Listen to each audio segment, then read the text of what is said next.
நீங்கள் யாரை வெறுக்கிறீங்களோ அவனை பூமியில் நீ இருக்கிற நாள் வரைக்கும் உயிரோடு வைப்பான். மாமியார் மருமகள்லாம் இப்போது கௌரவமாக இருக்கணும். மாமியாரை வெறுத்தீங்கன்னா அது கடைசி வரைக்கும் உயிரோடு இருக்கும். நீங்கள் மாமியாரான காலம் வரைக்கும் அது இருக்கும். உங்கள் இளமை முதுமை வர வரைக்கும் இருக்கும். நீங்கள் வெறுப்பெல்லாம் வச்சுக்கூடாது. அதே தான் வெறுப்பு வர மாதிரி நடக்க தான் செய்யும், இல்லைன்னு சொல்லு. ஆனால் உங்களுடைய வாழ்க்கை பாதாளத்துக்குள்ளே போகக்கூடாது.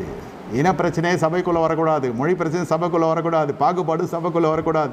இது பரிசுத்த தேவனுடைய ஆலயம். உங்கள் சரீரம் பரிசுத்த சிந்தை இருக்கணும். ரத்தின சுருக்கமாக சொல்கிறேன். ஏன் இவர் நினிவேக்கு போகலன்னா, அசீரியர்கள்னால் இவருக்கு ஆகாது. அவர்கள் துன்மார்க்கர்கள். அவன் துன்மார்க்கமாக இருக்கிறான்றதுக்கு தான் உன்னை கர்த்தர் அனுப்புறது. அதுக்கப்புறம் அவங்ககிட்ட நீதிமானுக்குரிய காரியங்களை எதிர்பார்த்த முடியுமா? புரிஞ்சுக்கொள்ளணும்.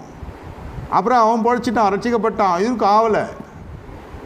நம்ம தீர்க்கதரிசி ஐயாவுக்கு ஆகலை. தெரியாமல் பண்ண ஜபம் சில